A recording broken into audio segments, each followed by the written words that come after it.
Yes, what's going on, people? Today we're here to talk about Mo Salah. Mo Salah, Mo Salah, Mo Salah. Obviously, there's been a lot of talk, a lot of talk about him, his performances at the beginning of this season, starting with the Crystal Palace game in the Community Shield. And then I think his performances have just kind of continued in the same kind of vein, if I'm being totally honest with you. He's been quite poor, hasn't really been able to influence games and things like that. So yeah, today's video is just really taking a look at that. Is there a way that we could, or I say we, I always keep saying we, but I see myself as part of the Liverpool furniture, of course, supporting the club for so damn long. But it's, how can Arne Slot, potentially get better? From Mohamed Salah. You kind of see it with Mo Salah really at the beginning of every single season in terms of the way that he is, the way that he moves and stuff like that. He usually starts off like a house, on fire. But yeah, there's just something this season I kind of gather, listening to obviously some of his interviews as well. Yeah, it feels more for him anyway. Forget the team. Just if we're looking at him as an individual, it feels more like it's a down season, and we've just started. Obviously, Mo Salah is Mo Salah. We know what he did last season: top goal scorer, assists, golden boot. He got all of these like awards and stuff, and he deserved it. He deserved it, in the end. But I think you could kind of see even this season, like I said, because Liverpool have gotten in so many of these new players, some exciting players within that, Florian Wirtz, Ekatike, now got in Alexander Isak. I think when you're looking at Liverpool, now it's almost like, I wouldn't say he's been forgotten. Of course, you can never forget Mo Salah, but you are looking at him and thinking, are you still going to be able to eat? Like, you know what I mean? Like, I know you eat normal. I mean, he's got, what is it, 2 GA, I think a goal and an assist anyway in these first 3 games, but in the Premier League. But I still look at him and think, just in terms of the way that Liverpool are playing, and if Liverpool were to continue playing like this, you're not going to really benefit. It isn't for your benefit anymore. Whereas, in previous seasons, we've played to the benefit, of Mohamed Salah. Obviously, usual, still on that side, on that right hand side, still kind of like doing his thing and, all of that kind of stuff. Maybe now, so just maybe a bit more outside of the box as opposed to someone who's going to be getting into the box as much as he was doing, would we say, last season, kind of thing. But, it is, it is what it is. But yeah, when we're looking at the first 3 games, for me anyway, in particular, you guys already know I'm a massive Mohamed Salah fan, and he is my guy. But yeah, I definitely can't sit here and pretend, that these performances that we've looked at, that these are good. Now we know Salah is Salah. We know he can play like this, get a 4.7 on Sofa score, but get a goal, get himself an assist, kind of thing. So usually how he's able to master that is with the G8. Now, obviously, it's the early part of the season. I'm not even trying to suggest that this guy will not get himself the goals and assists that he probably should be getting. But you can see that the influence for Mohamed Salah, and this is the first game against Crystal Palace, where I thought he was absolutely awful in the game in itself. But you kind of just looked at it and just said, oh, you know what? It's the very, very first competitive game. Crystal Palace might have just been a bit more on it than Liverpool. Liverpool still, embedding players like Florian Wirtz, like Ekatike into the team. So maybe it was just one of those. He misses penalty as well, which wasn't really good. But you could see already, weren't really much going on. I mean, 26 touches in a game that you played all of it. Like, that's scary. That is very, very scary. 26 touches, by the way, people. 20 of those were passes. So Lord knows what he's doing the other 6 times. Do you know what I mean? So 6 of your touches in a game was just whatever they were, kind of thing. And I think that's where people do look at it sometimes, with a Mohamed Salah, and you do sit there and say, "Ooh, okay, you weren't effective in anything. You lost the possession 12 times. I mean, you only had 26 touches, but you lost possession 12 of those."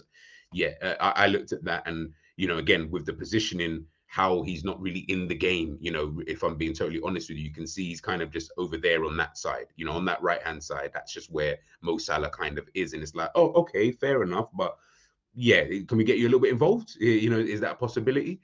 But ultimately, listen, it is what it is. Unfortunately, especially in that first game, I just felt like weren't really there.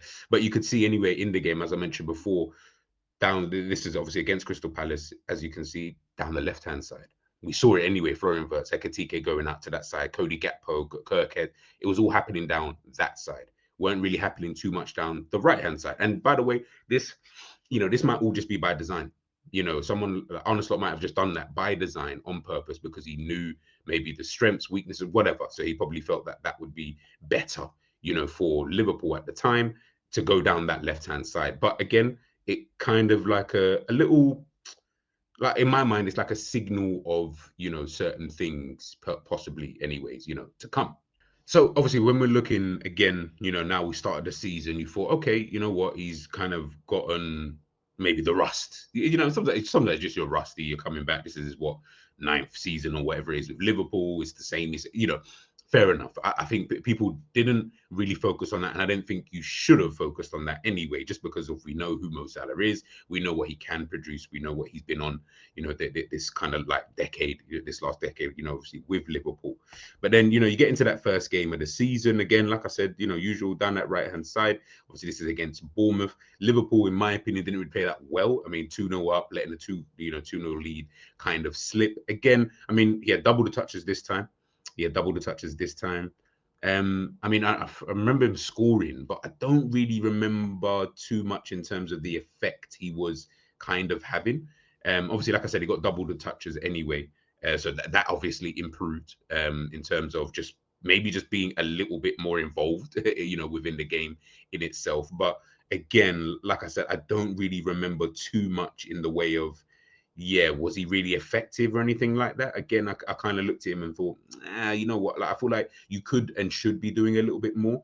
I do feel like you're just obviously. I get obviously clearly there's a clear tactic, as you guys can see, obviously with the heat map and the average positions. Mo Salah out on that right. Like, I've got no problem with that because I see it with other teams as well. They'll usually just on like the left hand side, but you've always got that one guy, whether it's your striker or whether it's the wingers, or inside forwards in the team. They're always going to be on, by themselves kind of thing on the wings and stuff. So I've got no real problem with that if that's what, Liverpool and Arne Slot obviously want to do. And obviously we'll look at that kind of tactically and kind of, take a deeper look at that. This is obviously against Newcastle. Again, Liverpool 2-0 up, letting a 2-0 lead, kind of slip. Done that a lot this season to it. Other than the Arsenal game, we've done that in every single game we've played. We've gone up, we've let the lead slip. The other team have come back, and then obviously we've got to then push again, in order to, kind of get the victory. But against Newcastle, again, terrible game in my personal opinion. More touches than the game against Crystal Palace. Passes, all that kind of good. And even in this game, and again, it's so mad because in this game, there was more focus to go down that right hand side.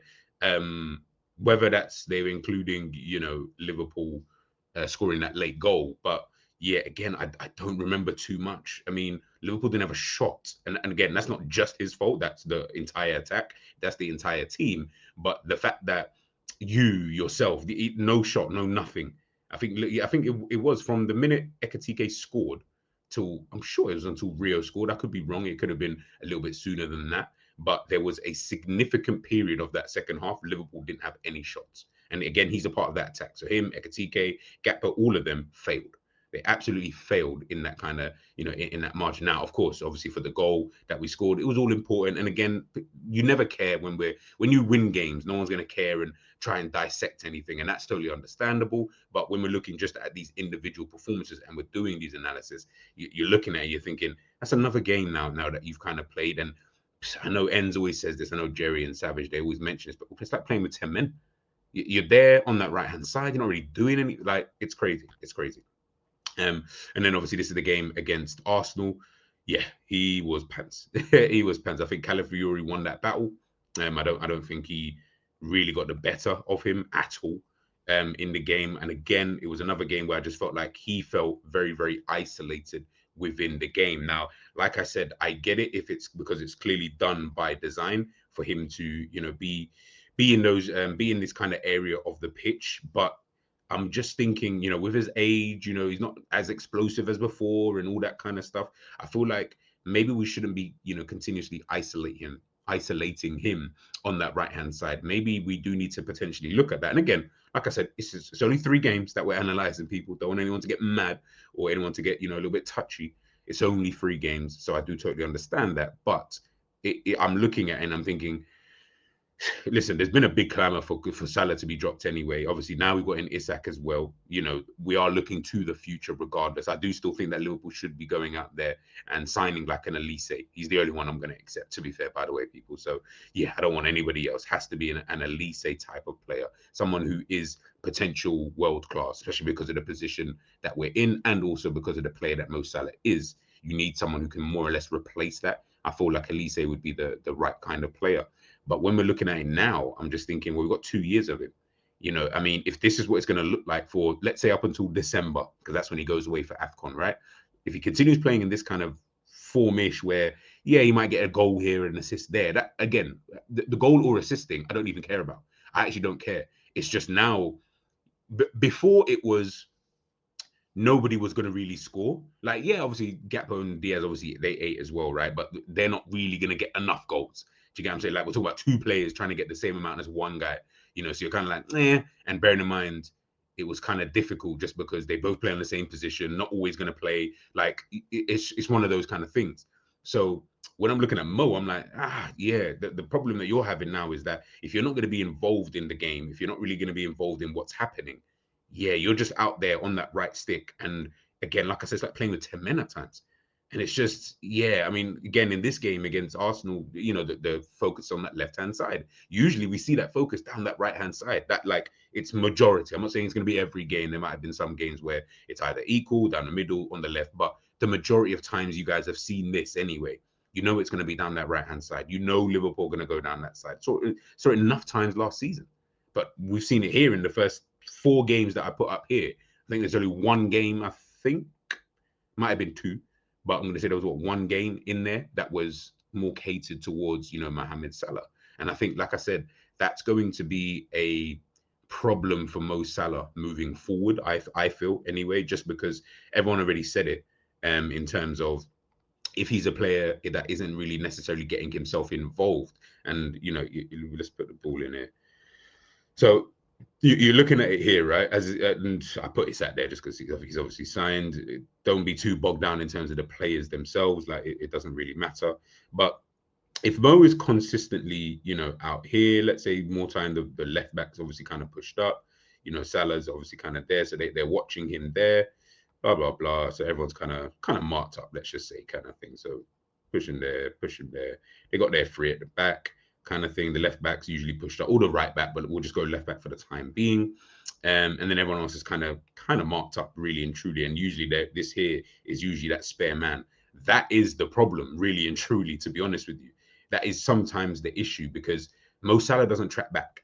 He's not a man who's going to go and get back and help out, really defend and stuff like that. Rarely does it, to be honest with you. Obviously, I understand, because Arne Slot, as we heard, he out of his own mouth, he told everybody that, you know, in terms of Mo Salah's spoken about it as well, you know, in terms of just not getting him to track back that much, to be honest with you. And, you know, we can see sometimes with Salah anyway, when he does even go to press, if the ball's here or with the goalkeeper, for example, he's usually, and this here is the number 4 is the centre back of the opposition team. Salah usually will just go out there to go and press that centre back. Usually then what happens is the goalkeeper, more often than not, either chips that ball into that left back, whether it is, or he passes it into one of the midfielders in the opposition team. So let's just say he passes it into him, kind of thing. But he gets that ball in, whatever.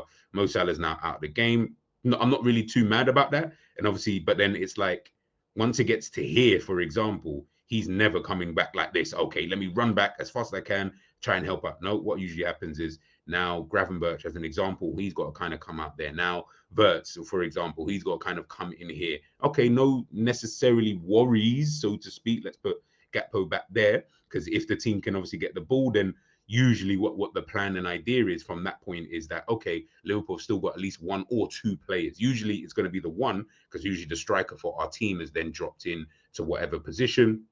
Then you usually get this kind of situation here.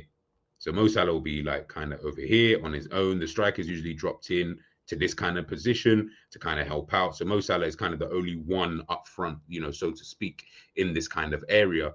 But again, we're just leaving him isolated with usually a centre back or the left back. He's not as explosive. What he then needs is, if Liverpool have then got the ball, what he then needs is when that ball usually Van Dijk ping, all the way over to Mo Salah, he usually takes that touch, right? As we know, he takes that touch, usually a deft touch as well, kind of thing. Perfect, excellent control, whatever. Now he's looking for the runners, someone, whoever that is, whether it's that Ekatike, making that run here, or he's always looking for the fullback, whoever that might be, to either be going on the inside or round the back of him. Now, then it's then up to the midfielder. So I just put Gravenberch here, but it might be Szoboszlai or McAllister, whoever. You guys get the gist anyway. He's waiting for one of those guys to give him this option.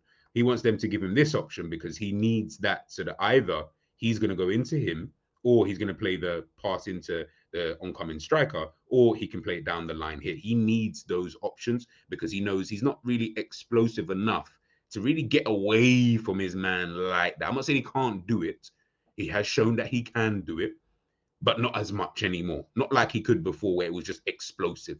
Do you know what I'm trying to say? Like with him, that's what it was all about: pace, pace, pace. You know what I mean? Running him behind, getting him behind these defenses and stuff like that, beating a man with just a quick, and then he's gone. Now it's like he has to be on the run when he does those kind of things where he backs these. Let's say, put everyone back here. When he gets the ball, sometimes he'll be like on the edge of the box here, right? Usually the right back, Frimpong or Bradley, will be kind of on the outside here. Then the centre midfielders obviously coming in here, kind of thing, to obviously try and help out. Let's put everyone back here. And the Salah, like it's like he dawdles a little bit because he's waiting for that. Oh, let me play the ball on the overlap, or let me, cut the ball in here, and then I'll make a run, or whatever. He's just always waiting. And I just feel like if these are the kind of opportunities, or these are the kind of this is the kind of play that you're going to give from Mohamed Salah, I'm just like, well, yeah, I don't really feel like he is gonna do that well. To be honest with you, I just don't really see it. Like, I don't see how he can potentially, would I say, benefit really from that. Now, obviously, if you played it in a way where you've just always got runners, then yeah, most of he's got fantastic pass on him, so he can obviously find you, kind of thing, and he's good at that. He's good at trying to assist people and stuff like that. Not a problem. But if you don't really have those runners, and we've seen with Liverpool, sometimes when they do get in that attacking third, it is a little bit like, yeah, it's a little bit like Liverpool good in transition. That's when I've seen Liverpool at their best. It might change now, obviously, with new players and all this kind of stuff, fairs. But yeah, when I'm watching Liverpool, it's like that you're at your best in transition because everything moves fast. You pick up the right passes. Somehow you just seem like you've got extra players, when we're making those runs. But when it's all settled in that, I'm not really seeing much football going on. Do you know what I mean? Maybe the odd times people are going to throw out like random goals that you've seen. But in general, I don't really see Liverpool really playing football in that attacking third. Nothing's really popping. Nothing's really going off. It's the same movements, the same things over and over and over and over and over again. Now, obviously, Liverpool have been scoring goals, so clearly it's not a problem in that regard. I'm just saying that when we're looking at it from an individual basis, there's going to be reasons as to why Mo Salah looks the way he kind of does. Same thing he does. Get that ball right hand side. Got the right back pushing, obviously, to go on the overlap. He's got the central midfielder almost doing like an underlapping kind of run, or showing for the ball in the middle of the park. Sometimes he might pick him. Sometimes Mo doesn't even do that. He'll take a shot, which is bad decision making. He'll make a pass that he shouldn't have made in the first place, or like some difficult pass that you think, why did he do that when you could have made it a lot more simpler? You could have released the ball quicker to the fullback who is making that run. Yeah, and I'm just looking at it and I'm just like, fucking hell, Mo. Like, do you know what I mean? It's just getting to a point now where, like I said, it's only the first 3 games of the season, so there's nothing to really go and cry about in that kind of sense. But I do look at that and think to myself, you know what? Sometimes, Mo, man, like, if you're not going to be that involved in the game, if you're not going to be that involved in what's really going on, is there really any point? Do you know what I mean? In you like necessarily being there, kind of thing. And again, I understand as to why then people then think, looking at, if we look at the tactics quickly one more time, I can then understand why people look at it and think, you know what? Let's get everybody back in position. 1, 2, 3, 4. 2, striker, him, right back. Cool. So I can see people have obviously said. I think I saw when he goes away to AFCON. That was the one I kept seeing. Oh, we should do a 4-3. Let's just put Salah there. 4-3-1-2 as an example. So this would probably be Ekatike as an example, and then throw inverts, I guess, would be in this position, in the number 10 position behind Ekatike and Isak. Maybe. I've got no issues with that. If that's something that he feels can work, then by all means. You know what I mean? By all means. Would it then would it allow for? I think I've spoken about this before in terms of Ekitike and Alexander Isak. My only issue is that your only width obviously will have to be provided by the fullback. So let's just say the fullbacks will end up, I think anyway, if you did that kind of formation, in my opinion, I feel like it would end up almost like this. So at times, depending on who's going forward, I mean, sometimes both will go forward. So you will almost have like a two at the back. Allison almost coming off his line a little bit to be like an extra centre back. But you got the two at the back here. Then you've got your, what's that, five in the midfield, 1, 2, 3, 4, 5. Then you got your one, then you got your two. To then almost form this. Or a bit like when you've got three at the back, ish. Maybe let's just say Gravenberch might be the one who might just, just drop in a little piece. You know what I mean? Just to kind of maybe offer something. So let's say in my opinion, I feel like it would look like that. If Liverpool were to go to that kind of system, 4-3-1-2, I feel like it will just end up looking like this, where Gravenberch would have to obviously inevitably be, or someone anyway, would have to be someone who kind of drops in. So almost dropping into like that kind of thing, because you're going to need your fullbacks obviously to get themselves forward, innit? So I feel like it would just be like that. Boom, boom, boom, 4-3-3. Let's put the one there. Cool. So let's put these players into the right position. I hate seeing them out of it. So yeah, I feel like it will just end up looking like this. Three at the back almost, which is funny because we've spoken about playing three at the back. But I feel like with that formation, you'd have to do that because the width is only going to be provided really by your fullbacks. And if they're constantly obviously doing that kind of job, and I'm not saying that they can't, because we've seen Frimpong do it, for Bayern Leverkusen in that kind of wing back-ish role. So I'm not saying he can't do it. He might even feel more comfortable there. But I just feel that if that is the case, again, one, you're banking on him obviously always dropping back into that centre back area, especially when the opposition have the ball and they're, coming at Liverpool. If he doesn't, Liverpool are going to be left, very threadbare at the back there. Then everyone else, it's all about really winning the battles. Then it's just really about like the movement. Can you give, let's say this is Florian, let's just put Florian Wirtz there. Let's just say this is Florian Wirtz in that 10 position. Would it allow for him to then go out wide into these kind of areas and play a little bit more here?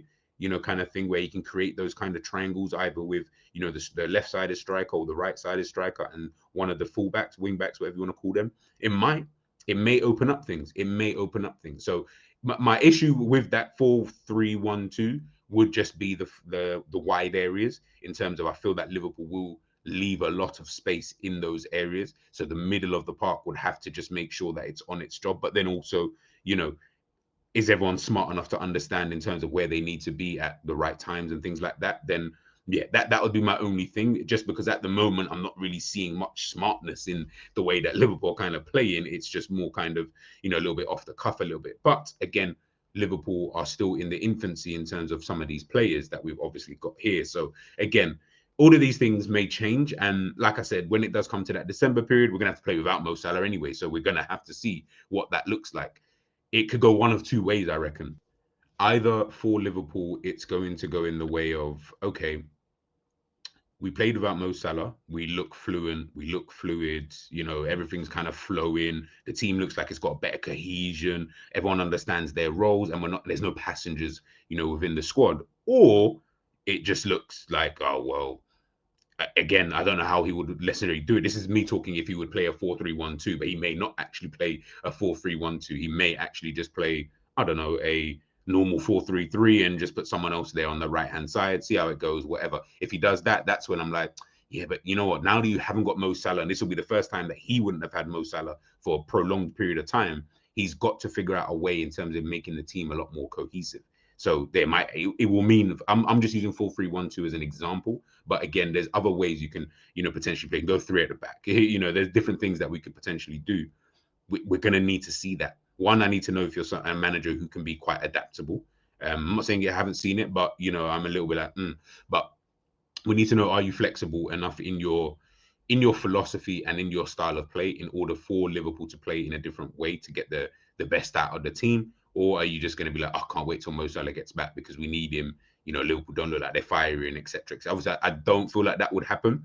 I feel like it would just be more more a case of depending on the formation he plays. If he plays 4-3-3, then I feel that Mo Salah will just come back in regardless of who's playing out there and how well they're playing. If he doesn't and he changes formation, that's when we get to see, okay, how is this going to work? You know what I mean? Moving forward. And obviously, once we get closer to the time that he goes away for AFCON, we'll be able to have that conversation and a bit more deeper. One, Liverpool have played a lot more games. We would know who's in form, who's looking good, who's looking bad, and all these kind of things. And then we can kind of take stock, really from there. But yeah, it's an interesting one with Mo Salah. As I said, it's only the first 3 games, so there's no need to go crazy or anything like that. I think it is just one of those ones. At the moment, you're just watching.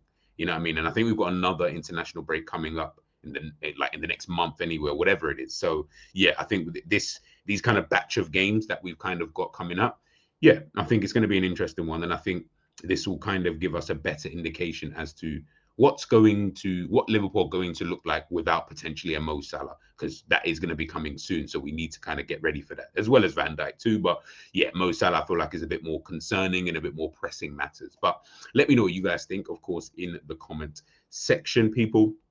Do you think Salah should be dropped? If so, for who? What would your formation be? And do you think Salah will return to his, I'm not going to say ultimate best, because I think I said already last season would be the very last season that we see a prime-esque kind of Mo Salah. So more just, do you think he'll return to just to being kind of like Mo Salah, just Mr. kind of consistent, kind of thing. Maybe not as much, but consistent enough, to satisfy the needs of the faithful. Let me know your thoughts in the comment section, people, and I'll catch you guys soon. Peace.